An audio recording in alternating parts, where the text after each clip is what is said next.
समाचार में आपका स्वागत है। पेश आज 18 मई बुधवार सुबह 6 बजे राजस्थान की खास खबरें। राजस्थान के 30,000 प्राइवेट स्कूलों में फ्री एडमिशन के लिए आरटीई की लॉटरी जयपुर के शिक्षा संकुल में शिक्षा मंत्री डॉक्टर बी.डी. कल्ला ने निकाली।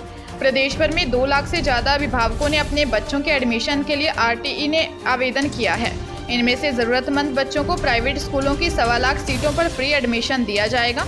आरटीई के लिए 2 से 15 मई तक आवेदन मांगे गए थे। अब लॉटरी के बाद डॉक्यूमेंट वेरिफिकेशन के आधार पर बच्चों का एडमिशन दिया जाएगा।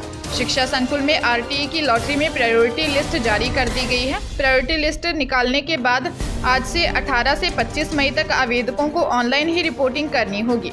18 से 27 मई तक आवेदनों की जांच की जाएगी। ये पूरी प्रक्रिया 2 चरणों में होनी, यानी पहले चरण की एडमिशन प्रक्रिया पूरी होने के बाद जब सीटें खाली रह जाएंगी तो दूसरे चरण के आवेदन पत्रों की जांच 1 जून से शुरू होगी।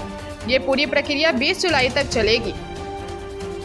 हरियाणा के रेवाड़ी में मंगलवार सुबह एक दिल दहला देने वाला हादसा सामने आया है। दिल्ली जयपुर नेशनल हाईवे पर सुबह 5 बजे सवारियों से भरी एक क्रूजर गाड़ी खड़े ट्रक से टकरा गई। हादसे में 2 महिलाओं समेत 5 लोगों की मौके पर ही मौत हो गई, जबकि 12 लोग घायल बताए जा रहे हैं। घायलों को अलग अलग अस्पतालों में एडमिट करवाया गया है। मिली जानकारी के मुताबिक राजस्थान के जयपुर जिले के सामोद गाँव का एक परिवार सोमवार को हरिद्वार में अस्थियां विसर्जन के लिए गया था। क्रूजर गाड़ी में परिवार और रिश्तेदारों को मिलाकर कुल 17 लोग थे। वापस लौटते वक्त रेवाड़ी के दिल्ली जयपुर हाईवे पर सुबह करीब 5 बजे क्रूजर गाड़ी ऑडी कट के पास खड़े एक ट्रक से टकरा गई।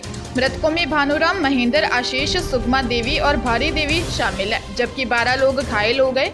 पुलिस हादसे की जाँच कर रही है।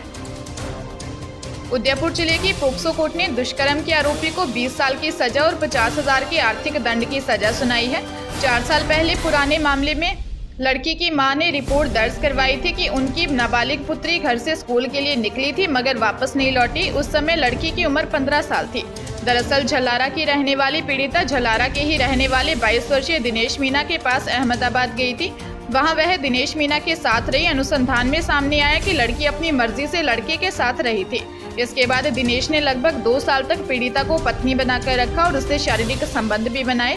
मामले में खास बात यह रही कि मामले को लेकर कोर्ट में बयानों के दौरान लड़की ने यह स्वीकारा कि वह अपनी मर्जी से दिनेश मीना के साथ रही थी। मामले में विशेष लोक अभियोजक चेतनपुरी गोस्वामी ने कहा कि पोक्सो के मामलों में कंसेंट मैटर नहीं करती है। नाबालिग अबोध है और उन्हें समझ नहीं होती है। ऐसे में उनके साथ इस तरह का कृत्य करना गंभीर अपराध है। अलवर जिले के बानसूर थाना क्षेत्र के गांव हाजीपुर स्थित ढाणी गुजरावाली में 3 बदमाशों ने बंदूक की नोक पर घर में घुसकर लाखों की लूट की वारदात को अंजाम दिया है। पीड़िता शर्मिला देवी ने बताया कि 3 बदमाश आए और उनकी कनपट्टी पर बंदूक लगाकर उसके साथ मारपीट की। इसके बाद महिला को बंधक बनाकर घर से करीब 6 से 7 लाख रुपए के सोने चांदी के गहने लेकर फरार हो गए। जब महिला ने इसकी सूचना अपने परिजनों को देनी चाही तो महिला को बदमाश कमरे में बंद करके चले गए। सूचना पर पहुंची पुलिस ने बताया कि महिला जब अपने बच्चे के साथ बाहर सो रही थी उसी समय 3 नकाबपोश बदमाश आए। महिला को बंधक बनाकर घर में रखे लाखों रुपए के जेवर पर हाथ साफ कर फरार हो गए। फरार होने से पहले उन्होंने महिला के पैरों पर चाकू से वार कर उसको घायल कर दिया। पुलिस मामले की जाँच कर रही है। कांग्रेस विधायक गिरिराज सिंह मलिंगा को धौलपुर में विद्युत कर्मचारियों और अधिकारियों के साथ मारपीट के मामले में राजस्थान हाईकोर्ट से जमानत मिल गई है। जस्टिस फरजंद अली की एकल पीठ ने मलिंगा की जमानत अर्जी को मंजूर किया है। याचिकाकर्ता की ओर से अधिवक्ता सुधीर जैन ने मामले की पैरवी की है। इससे पहले मलिंगा ने 11 मई को गृह मंत्री अशोक गहलोत के आदेश पर जयपुर में सीएमओ में कमिश्नर अनंत श्रीवास्तव के सामने सरेंडर किया था। उसके बाद 12 मई को पुलिस ने विधायक गिरिराज सिंह मलिंगा को SC/ST कोर्ट में पेश किया था। कोर्ट ने विधायक की जमानत याचिका को खारिज कर दिया और 15 के लिए न्यायिक अभिरक्षा में भेज दिया था। उसके बाद CID-CB उन्हें जयपुर से धौलपुर लेकर पहुंची थी।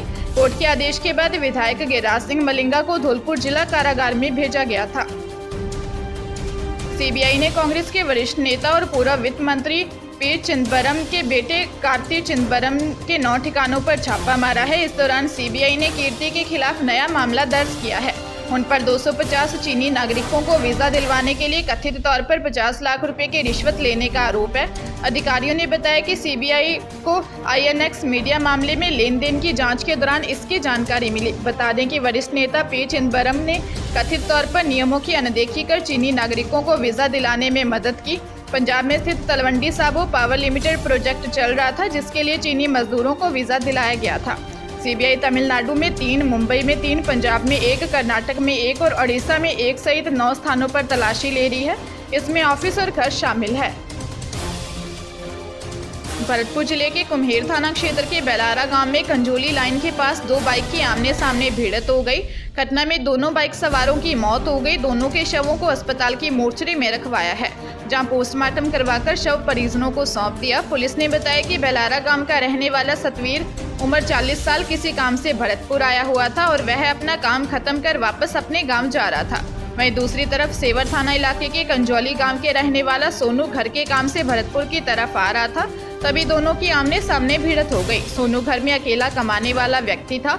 सोनू के माता पिता का निधन पहले ही हो चुका है। उसके घर की आर्थिक स्थिति भी ठीक नहीं है। सोनू की 1 साल पहले ही शादी हुई थी। राजस्थान में कांग्रेस के जिला कार्यकारिणी के गठन में पार्टी के नव संकल्प शिविर में पारित प्रस्तावों का अनुपालन किया जाएगा, जिसके तहत 50% पद 50 साल से कम उम्र के कार्यकर्ताओं को दिए जाएंगे। प्रदेश कांग्रेस अध्यक्ष गोविंद सिंह डोटासरा ने पार्टी के जिलाध्यक्षों को इस संबंध में निर्देश जारी किए हैं। श्री डोटासरा ने जिलाध्यक्षों से कहा है कि वे नव संकल्प शिविर में पारित प्रस्तावों का पालन करते हुए जिला कार्यकारिणी के 50% पदों पर 50 साल से कम उम्र के कांग्रेस कार्यकर्ताओं, महिलाओं और अल्पसंख्यक ओबीसी, अनुसूचित जाति व जनजाति समुदाय के सदस्यों को न्याय संगत प्रतिनिधित्व देते हुए अगले 3 दिनों में एक प्रस्ताव प्रदेश कांग्रेस कमेटी को भिजवाएं। राजस्थान के कई जिलों में पार्टी के जिलाध्यक्षों के पद लंबे समय से खाली हैं। झालावाड़ जिले के कोतवाली थाना क्षेत्र में जनाना अस्पताल की 3री मंजिल से कूदकर युवक द्वारा आत्महत्या कर लिए जाने की जानकारी सामने आई है। सूचना पर पहुंची पुलिस ने शव को अस्पताल की मोर्चरी में रखवाया है। पुलिस ने बताया कि मृतक जगदीश रावत फाटा का निवासी था। वह 5 दिन पहले ही काम के लिए झालावाड़ आया था। मृतक मदारी खां तालाब के पास कबाड़ी की दुकान पर काम कर रहा था। पुलिस ने बताया कि आत्महत्या करने से पहले सुसाइड नोट छोड़ा है। पुलिस ने मृतक के परिजनों को इसकी सूचना दे दी है। पुलिस ने मामले की जांच शुरू कर दी है। कोटा जिले के उद्योगनगर थाना क्षेत्र में प्रेम नगर में चोरों ने एक मकान में सेंध लगाते हुए लाखों रुपए की चोरी की वारदात को अंजाम दिया। वारदात के समय परिवार शादी समारोह में गया हुआ था। सूचना पर पहुंची पुलिस ने बताया कि प्रेम नगर 2nd सरकारी स्कूल के सामने रहने वाले आकाश के रिश्तेदार की शादी थी। पूरा परिवार शादी में शरीक होने के लिए गया था। जब आकाश परिवार के साथ वापस लौटा तो मेन गेट के दरवाजे टूटे मिले। चोर घर से 20,000 रुपए की नकदी और सोने चांदी के जेवर चोरी कर ले गए। पुलिस ने मौका मुआयना कर अज्ञात चोरों की तलाश शुरू कर दी है।